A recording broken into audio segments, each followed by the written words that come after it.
est prêt. Habitué. Pierre-Yves McSween, merci de prendre le temps de nous rencontrer aujourd'hui. Ça fait plaisir. De prendre ton temps si précieux ces temps-ci parmi tous tes projets. De moins en moins de temps. De moins en moins de temps, effectivement. Disponible, mais Exact. bon, c'est super apprécié.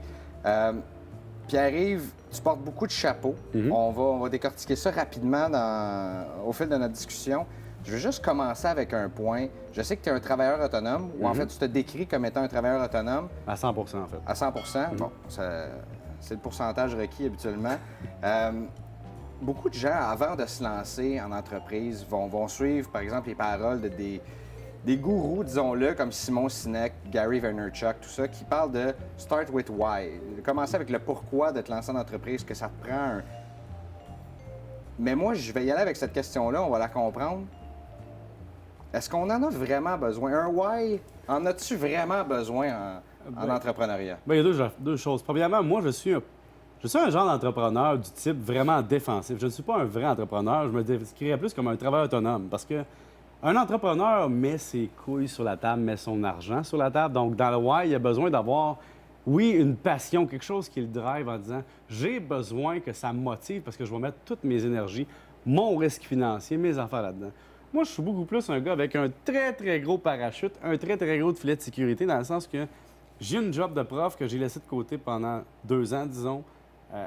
Je vais être complètement sans solde. Et tout le reste de mes revenus, c'est du travail autonome. Mais je suis comptable agréé, tu sais. C'est quoi le pire qui peut m'arriver dans la vie? C'est de me retrouver dans un cubicule à 75 000. Tu sais, c'est quand même pas de l'entrepreneuriat aussi risqué que d'autres. Moi c'est plus, je suis devenu travailleur autonome parce que pour œuvrer dans le domaine où je voulais œuvrer, il fallait l'être. C'est de l'entrepreneuriat quand même. Oui, je veux dire, tu t'es quand même assis pendant, tu me le confirmeras, là, pendant 2 ans peut-être, à écrire un livre. Oui, non, c'est beaucoup moins long que ça. J'ai une diarrhée verbale. Moi, quand j'écris...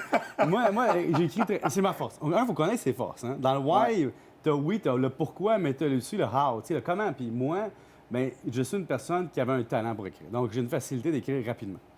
Ça, j'en suis conscient. Donc, ça me permet d'être efficace. Puis, de demander, tu n'as pas le choix dans le milieu des médias, sinon tu n'arrives pas. Donc, c'est quelques mois, effectivement. Disons, un demi à 3/4 d'année. Mais c'était un projet plus pour me créer une valeur marchande. Tu sais, des fois, on se dit, je me lance pour me créer. Mon livre, c'est beaucoup plus me créer une valeur, une carte d'affaires. Et depuis que je suis tout petit, ma mère m'a amené au Salon du livre. Et j'allais au Salon du livre avec ma mère. Et voir les auteurs, ça m'impressionnait. Donc, quand j'ai eu l'opportunité d'en écrire moi-même, c'était comme un accomplissement. Est-ce que c'était sur ta bucket list, là, ça me prend d'écrire un livre, je l'ai fait? Moi, j'ai fait un plan de vie professionnel, personnel et tout, sur une feuille, des commitments envers soi-même. Tu sais, on parle souvent en entreprise, le SMART, là, spécifique, mesurable, ambitieux, réaliste et temporel, les objectifs. Moi, je crois à ça, donc je le fais personnellement. Exemple, j'ai écrit « Écrire un livre avant 40 ans ». J'avais écrit « Être propriétaire d'un duplex à 30 ans ». J'avais écrit être prof d'université. Je suis devenu prof de cégep parce que j'ai lâché le doctorat. Donc, des fois, il faut que tu t'ajustes. Mais j'ai écrit des commitments. Ces grandes lignes-là. Parce que sinon, tu fais rien. Exemple, quand j'étais moi dans un bureau, dans une banque, au siège social, si je me laisse guider par la voix, bien, je suis aujourd'hui vice-président adjoint dans une banque. Qui n'est pas mauvais, on s'entend. Non, effectivement, c'est un plan de carrière. Ça se prend très bien. Mais moi, avec tout mon côté un peu plus créatif, un peu plus communication, j'avais étudié en journalisme, je me ai demandé, il faut que tu fasses de quoi pour que ça marche. Donc, et j'ai fait j'ai écrit des écrits gratuits, puis les gens ont tellement aimé ça qu'après ça, tout le reste a été un long processus d'évidence. Mais effectivement, à un moment donné, quand tu es prof, puis là, tu as un appel d'une station de radio, puis on te dit, on t'offre une job à temps plein, pas une job, mais un contrat, il faut que tu dises, OK, est-ce que je décide d'arrêter quelque chose? Donc, moi, ça m'a pris pour me lancer, ça m'a pris un revenu minimal parce que je suis comptable. Donc, dire, est-ce que je vais cracher sur un revenu appréciable pour peut-être manger à ma faim? Donc, il fallait que il fallait que ça vaille la peine. Donc, j'étais prêt à travailler 80 heures par semaine en cumulant 2 emplois, plutôt que tout abandonner au départ. Et là, l'année dernière, j'ai dit, OK, ça va faire. J'ai tellement de projets que là, pour les 2 prochaines années, je fais que travail autonome. Tout à fait.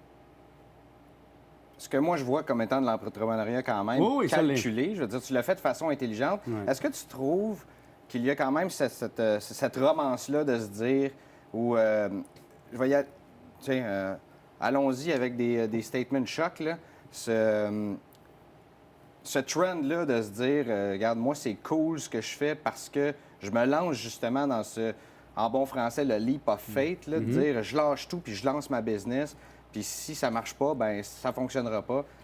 Trouves-tu qu'il y a un petit peu ça derrière les décisions? Est-ce qu'on ne réfléchit pas assez? Ce qui peut être bon ou mauvais? Là? Moi, personnellement, évidemment, j'ai une formation en finance, en administration, en comptabilité. Donc, effectivement, moi, je pense à tous les aspects avant. Donc, je serais un très mauvais entrepreneur de all-in. Exemple, un Guy Laliberté ou un... Tu sais, des gens qui ont tout misé, que ça aurait dû ou pu planter, mais que finalement, ça a été un grand succès. D'ailleurs, derrière les grands succès, il y a un peu d'inconscience. Il y a trop de risques par rapport à la possibilité que ça fonctionne, et ça fonctionne quand même. Et c'est ce qui fait qu'on en appelle ça des succès. Parce que, oui, effectivement, prends n'importe quel restaurant. Le restaurant, c'est un très bon exemple. Les gens, je ne vais pas à un restaurant. Connais-tu ça? Non. Loin local, payer des employés, payer des charges sociales.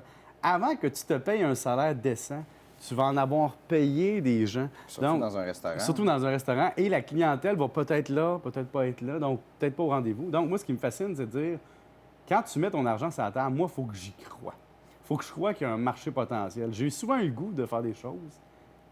Ça n'a pas donné, mais j'ai eu des idées.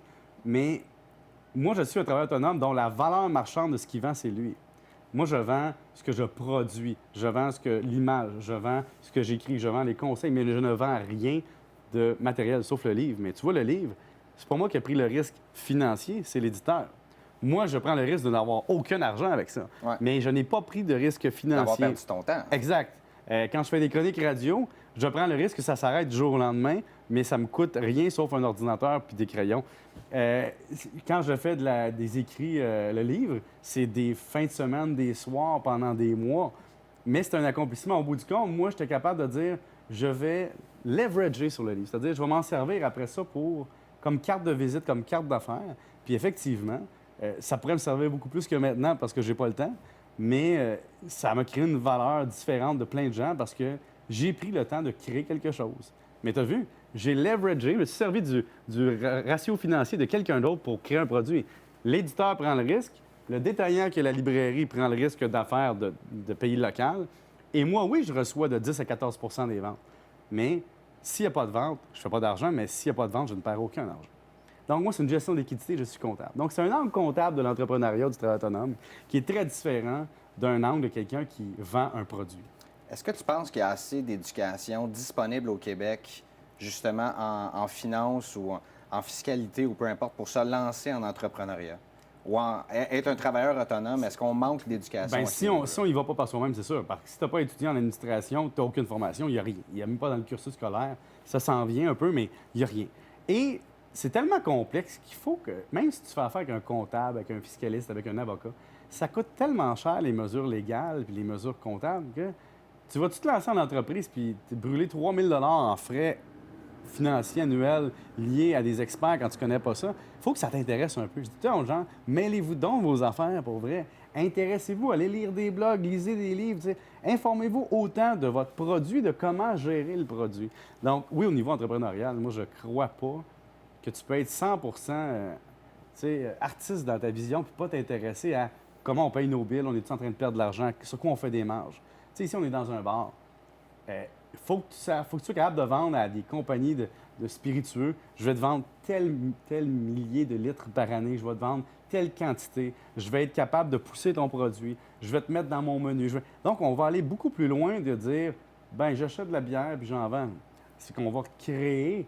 Parce que tout est monnayable, dans un endroit comme ici. Ici, la clientèle est monnayable. Évidemment, il faut que la clientèle aime ton produit, mais tu peux dire très bien, je sais pas, moi, dans mon menu, ce mois-ci, je vais pousser tel produit, puis on va faire des cocktails intéressants avec ce produit-là, et tu vas voir les compagnies spiritueux, tu leur dis, est-ce que ça t'intéresse d'être dans mon menu ce mois-ci et payer pour? C'est un peu le principe. Et je ne connais pas leurs enfants, mais ce que je te dis, c'est qu'il y a une possibilité de faire ça. C'est comme dans n'importe quel domaine. Il faut être proactif dans ses connaissances, mais aussi dans ce qu'on vend. T'sais. Et est-ce qu'on a besoin d'avoir une idée d'entreprise qui nous rejoint? On parlait du pourquoi, tantôt du why. Ouais. Là, on parle d'avoir un bar ici. C'est glamour. Bon, moi, je suis propriétaire d'un bar. Nous remercions la distillerie, par ailleurs, de Merci nous beaucoup, recevoir ouais, ici. très gentil. Un restaurant, c'est la même chose. Souvent, les gens vont dire, ben moi, j'ai eu mon resto. Est-ce qu'on devrait peut-être plus penser à ça? Ou, je veux dire, les entrepreneurs qui qui ont plus de succès, si on veut. Bien, ici, ça fonctionne parce qu'ils sont passionnés. Tu sais. Ouais, c'est ça. C'est un gars qui faisait des bars, qui faisait la mixologie, il était passionné par le produit. Donc, il dit, je veux faire découvrir ma passion. Et si c'était simplement quelqu'un qui voulait faire de l'argent, ça n'aurait pas fonctionné. Parce que celui qui a inventé le gaffer tape ou le tie wrap, probablement que c'était pas par passion. Non, mais peut-être, par exemple, il y avait un problème, puis il disait, ah, je vais trouver la solution, tu sais. Tu sais, il y avait un livre de Jean-François, je vais trouver son nom, Jean-François Ouellette, qui a animé Génération Inc., je sais pas si tu te souviens. Lui, il a fait un livre qui dit, il est allé rencontrer des entrepreneurs et il a découvert que, dans le fond, lorsque les entrepreneurs sont passionnés, qui ont un bonheur dans ce qu'ils font et qui croient au produit, c'est-à-dire qu'ils disent, mon produit améliore le monde, bien, c'est un facteur de réussite. Exemple, le gars qui a fait Crudescence, lui, il voulait aider les gens à mieux manger. Bien, veut pas, si tu es passionné et tu partages, les gens ils sont attachés à toi, sont attachés à ce que tu vends et tu vas vendre du bonheur et tu vas être content de travailler parce que ça, c'est l'autre affaire. Si tu n'aimes pas ce que tu fais, tu n'y mets pas les heures. Tu sais, le livre, j'aimais ça, faire ça. Fait que j'ai mis des centaines d'heures qui étaient, même si elles n'avaient pas été rémunérées, j'aurais été content de le faire quand même. Tandis que si tu fais une business juste pour faire de l'argent, il y a un moment donné que tu vas rentrer désabusé, ton client ne croira pas à ton produit, il ne sera pas motivé de te encourager, de revenir, et il n'y aura pas ce sentiment d'attachement-là. Tu sais, moi, si je viens ici prendre un verre, c'est parce que les propriétaires sont sympathiques, les employés sont motivés, les employés aiment ce qu'ils font, puis en plus, ils aiment découvrir des choses, créer, de faire goûter des nouvelles choses. Versus, tu t'en vas dans un dance club et que la personne te donne une Molson X à 7 puis elle dit « ça va être 10, je veux 3 piastres de type ». Ça, c'est une vision très mercantile, mais qui ne montre pas de passion. Donc, ça prend de la passion. Donc, dans le why, peut-être que aimer ce que tu fais, ça aide. D'ailleurs, quand tu aimes ce que tu fais, ça paraît. Tous les entrepreneurs qui aiment ce qu'ils font, ça se transmet quand ils parlent, on aime ça. Et leur succès devient un storytelling, des fois, tu sais, même, parce qu'ils sont partis de rien, ils ont réussi. Pourquoi? Ils étaient passionnés par ce qu'ils faisaient. Moi, j'y crois à ça. Donc, pourquoi je suis dans le milieu des médias? C'est parce que ça me passionne. Parce que je pourrais gagner le même salaire comme prof, ou un peu moins, mais avec moins de stress et un horaire beaucoup plus régulier. Mais j'aime tellement ça que je crée de la valeur, j'ajoute d'autres choses, je fais d'autres interventions. Donc, je suis en train de bâtir mon salaire et mon revenu en fonction d'une passion, et je pense que c'est comme ça qu'il faut agir. Justement, dans ta carrière dans les médias, est-ce qu'on peut s'attendre à un deuxième livre? Parce que en as-tu vraiment besoin? C'est un peu un 101 de finances personnelles. Moi, je l'ai lu, je trouvais ça super intéressant. Je me rendais compte, bon, je vais me donner une tape dans le dos, que j'appliquais beaucoup de ces concepts-là, des principes que tu élabores.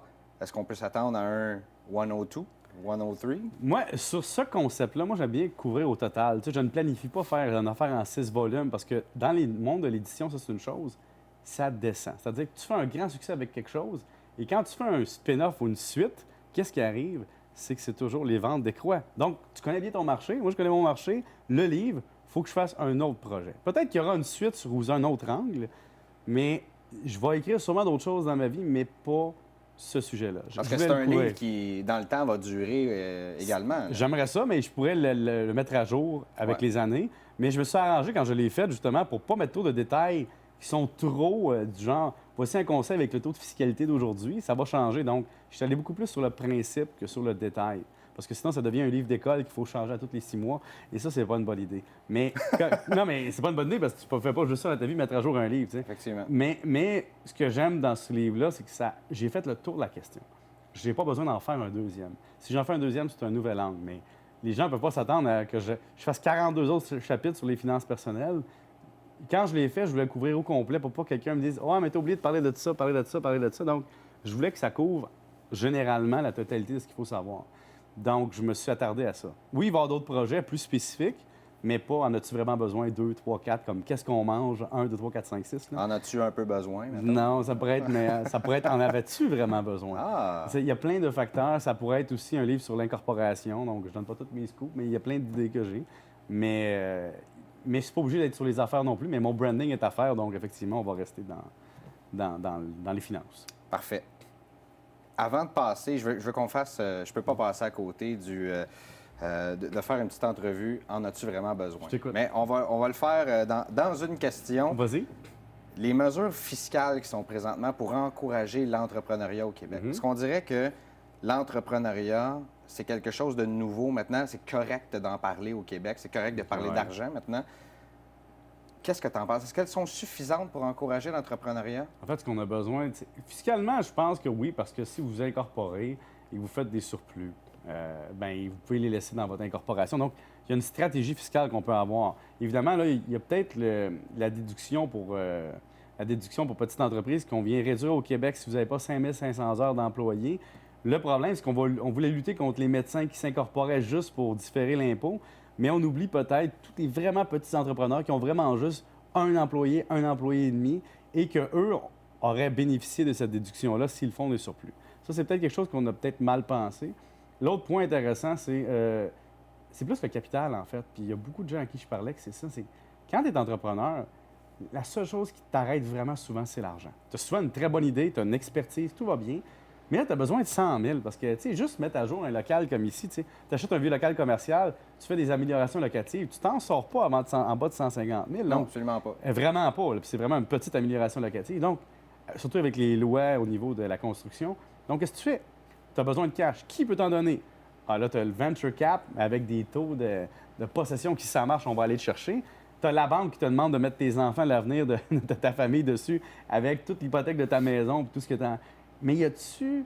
Ça prend une espèce de capital, un peu comme le fonds de la FTQ. C'est ce genre d'affaires-là que ça prend un portefeuille dédié, mais qui accepte d'avoir une portion un peu subvention. C'est-à-dire qu'on investit, mais il y a des bonnes chances que ça ne fonctionne pas. Puis si on en fait de l'argent, on va caper notre rendement pour pas que l'entrepreneur soit à terre. Parce que là, il y a beaucoup de success stories qui viennent de famille. Exemple, je te donne un exemple, David Stee. Tout le monde dit « Wow, David Stee, bon, là, quand on regarde les états financiers, oui, il y a beaucoup de magasins, mais c'est pas encore tout à fait bon. » Non, parle-moi-en. J'ai acheté l'action quand elle est sortie, d'ailleurs. Ouais, t'as-tu perdu à date? J'ai perdu la moitié. Donc, J'ai perdu à date. Je te dirais que j'ai lâché prise. J'ai transféré ça dans d'autres compagnies. Parce que David Stee, c'est intéressant. Bon, c'est vendre du thé comme Starbucks vend du café. Et évidemment, le thé, l'avantage, c'est comment tu perds de la valeur. Ça prend du temps. Ton stock n'est pas si pire. Tes employés ne sont même pas à pourboire, donc il n'y a pas de pourboire pour le client. Mais ce qui fatigue, c'est de dire ça peut être copié facilement. Et deux, l'argent venait de la famille. Tu sais, le petit gars, là, il n'a pas sorti 1 million puis il a craché ça. Tu sais, il y a eu. Donc, on parle de success story de gens ou des gens qui ont une belle visibilité, mais ils ont eu du cash de quelqu'un avant. Donc, et je ne donnerai pas d'autres exemples. Celui-là, il est connu, il est public. Mais il y a beaucoup de monde qu'on parle de success story, mais on oublie de dire que ça prend du capital. Tu n'as pas avoir le talent, l'idée que tu veux. Ça prend du capital pour les jeunes entrepreneurs. Puis je cherche une façon de le donner. Là. C'est pas moi qui vais le donner, j'étais un pauvre, mais tu sais, je suis pas millionnaire, mais si quelqu'un a de l'argent, de dire comment on peut-tu avoir autre chose que juste des anges? Y a-tu une espèce de capital commun qu'on pourrait mettre à la disposition? Il y a le capital régional des jardins, il y avait un peu de capital des CLD, mais il faut aussi que les gens qui donnent de l'argent aient beaucoup de compétences pour dire aux gens, regarde, si on y croit pas, puis c'est pour ton bien qu'on y va pas. Ça prend aussi quelqu'un qui dit à l'entrepreneur, « Hey, ton idée, là, c'est bien le fun, t'es passionné, là, mais ça fonctionne pas. » Je te donne un exemple, pas trop loin d'ici, il y a un café. Ils sont ouverts 6 heures par semaine, c'est une coopérative de travail, puis ça fonctionnera pas. T'sais, ils vendent un modèle du type, on travaille quand ça nous tente, on est bénévole, c'est une coop, puis on va s'arranger pour que ça marche. Non. Il faut que tu aies une image distinctive, il faut que tu vendes un produit sympathique, il faut que tu sois ouvert d'être un café, il faut que les gens aient le réflexe de pas, « Ah, aujourd'hui j'arrive, ah, aujourd'hui on a décidé de fermer. » Bien, c'est ça, on n'ira plus, tu sais. Donc, faut. Mais si tu reviens à la question initiale, ça prend du capital. Moi, c'est vraiment ça. Il faut trouver une façon de donner du capital à des gens qui n'en ont pas. Parce que sinon, c'est injuste. Les gens qui sont riches ont des bonnes idées. Tu sais. Je te donne un exemple, tu sais. BuzzBud. BuzzBud, ça va peut-être marcher un jour, là, mais ça demeure du capital de risque pour l'instant. Et ça demeure du capital qui vient de contacts, de sources, oui, il y a du capital extérieur. Mais ça demeure quelque chose que si tu étais né dans Hochelaga avec un voisin, puis un père qui gagne 20 000 par année, tu n'aurais pas eu le funding suffisant pour te lancer là-dedans. Puis tu sais, regarde Facebook, c'est un grand succès mondial. Hein? Mais Facebook, c'est parti à Harvard avec du monde qui avait accès à des parents, qui avaient des contacts pour établir le capital de risque. Si j'étais à Polytechnique en 1998, moi, je suis en informatique. Mettons que j'ai la même idée, je la pars. Peut-être que c'est rien. Peut-être que je suis peut-être que quelqu'un l'a parti justement à Polytechnique en 1998 puis que c'était pas... Je l'aurais vu, là, mais on est encore... Tu sais, Internet, t'es encore trop en balbutiement. Ouais. Mais c'est pour te donner une idée que c'est pas assez fort. Tu sais, ça prend du capital, ça prend des contacts. Et c'est ça qu'on doit donner aux entrepreneurs. Au-delà des avantages fiscaux, c'est du cash. Un meilleur partage. Meilleur partage du cash. Mais t'as pas un partage, mais au moins un... Tu sais, si je te dis, tu as une bonne idée de restaurant super, voici 100 000 tu vas mieux partir que si je te dis, mais je vais prendre ta maison, ta garantie, puis tu vas vendre telle affaire, puis ta blonde va co-signer un crime si tu te plantes. Est-ce que c'est responsable de mettre l'avenir financier de sa famille? T'sais? Ça, c'est un autre point d'entrepreneuriat. Sur la table, pour réaliser un rêve. Ça aussi, c'est quelque chose que, oui, c'est responsable si ça fonctionne, mais si tu plantes, t'as-tu nuit à l'avenir de toute ta famille parce que tu avais un trip d'essayer? C'est pour ça qu'il faut essayer, mais il faut calculer avant. C'est pour ça que je calcule. C'était une réponse magique. Magique.